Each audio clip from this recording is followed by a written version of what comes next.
Hello and আসসালামু আলাইকুম। কেমন আছেন সবাই? আশা করি সবাই নিশ্চয়ই ভালো আছেন। আলহামদুলিল্লাহ আমিও ভালো আছি।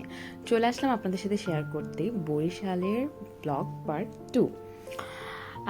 এইখানে হচ্ছে আমরা পরের দিন আর্লি বের হয়ে গিয়েছিলাম। তখন অলমোস্ট 11:30টার মতো বাজে।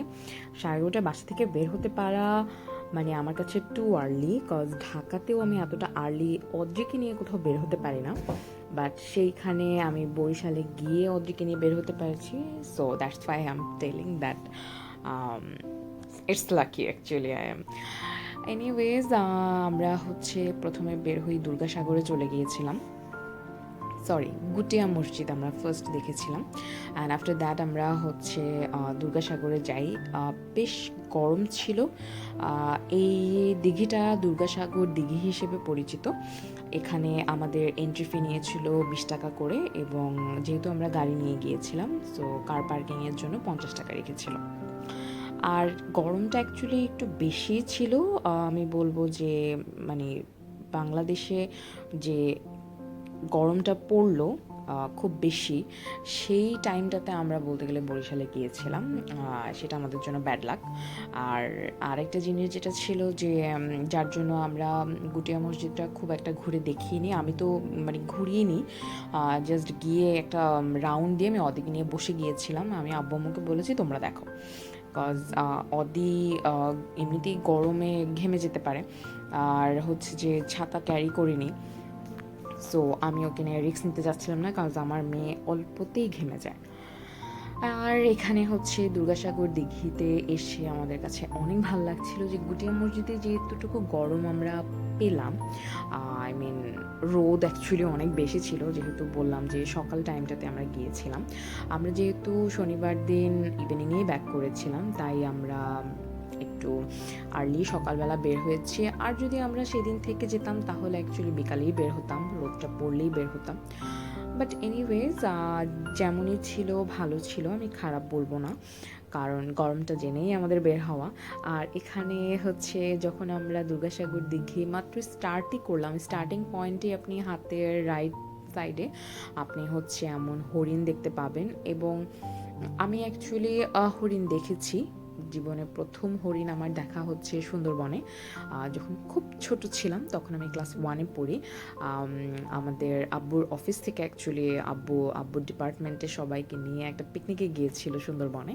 সো যখন আমরা তখন তো স্টিমার যেত, এখন যেমন হচ্ছে ছোট ছোট লঞ্চের মতো যায়, সেরকম না, তখন স্টিমার যেত। তো স্টিমারে আমরা ওপেন ছিল, তো দেখতে পেয়েছিলাম।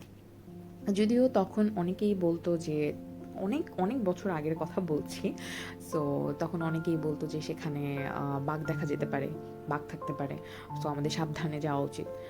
বাট এনিওয়েজ এগুলো এমন কিছুই ছিল না, শুধুমাত্র বানর এবং হরিণী দেখতে পেয়েছি।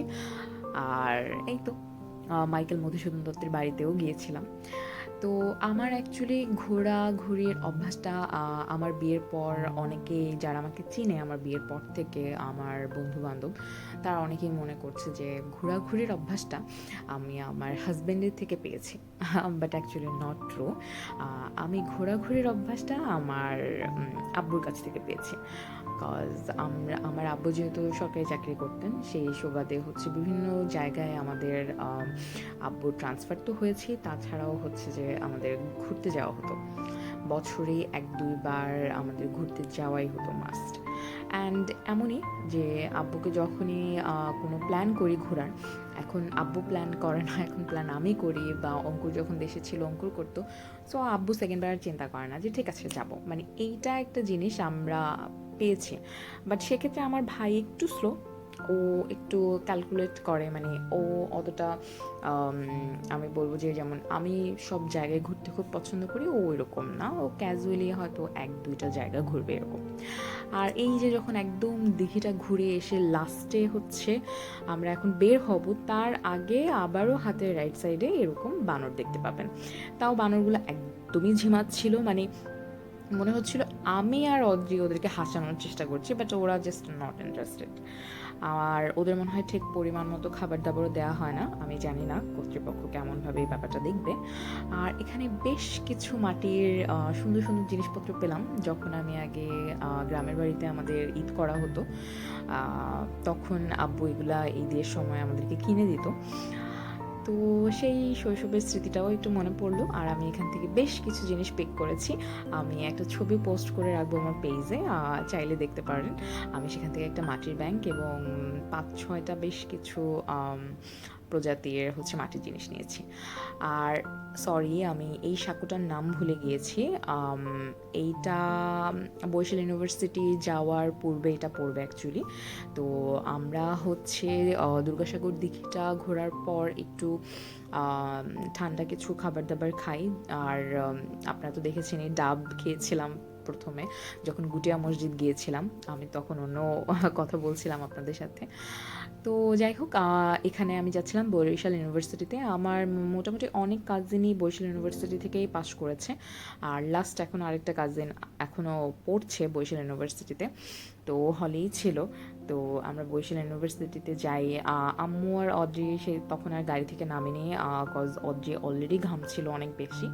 আর এটা হচ্ছে মেহেন্দিগঞ্জ দধিঘর, এখান থেকে আমরা বেশ কিছু স্পঞ্জের মিষ্টি এবং দধি নিয়েছি ঢাকার জন্য, যেহেতু রিলেটিভ আছে, প্রতিবেশীরা আছে, আমার শ্বশুরবাড়ি আছে, অঙ্কুরের শ্বশুরবাড়ি আছে, সো সবার জন্য মিষ্টি নিয়ে নিয়েছি।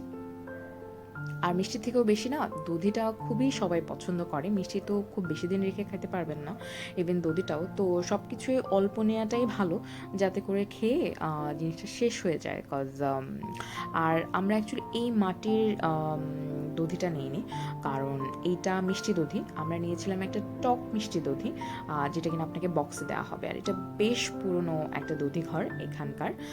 আর এই তো বরিশাল এই ফিরোজ ডেন্টাল কেয়ার অপোজিটে হচ্ছে মেহেন্দিগঞ্জ দধিঘরটা আপনি পেয়ে যাবেন। আপনাদের সুবিধার্থে আমি লোকেশনের একটা পিকচার্স আপনাদের সাথে শেয়ার করলাম। আর এছাড়া আমি যে এই গলিটা দিয়ে আমাদের নিয়ে যাচ্ছিল, সেখানে দেখলাম আড়ংয়ের নতুন একটা আউটলেটও করেছে বরিশালে, উইচ ইজ নাইস। আর এগুলো মাশাল্লাহ বলতে ভুলবেন না, আমাদের বেবিগুলো। আর এই তো আমরা বাসে উঠে গিয়েছি, বাস ব্রেকও দিয়ে দিয়েছে। আর এই আব্বু নেমে আমাদের জন্য 3 কাপ কফি নিয়ে আসলো। আমরা কফি খেতে খেতে ঢাকার উদ্দেশ্যে এই গরমে রওনা দিয়ে দিলাম। Thank you for watching and ভালো থাকবেন সবাই। আর আশা করি আমার ভিডিওটা ভালো লেগে থাকলে আপনারা অবশ্যই একটা লাইক বা কমেন্ট করতে ভুলবেন না। আমি আপনাদের সাথে চেষ্টা করব প্রতিনিয়ত এরকম ঘুরতে যাওয়া বা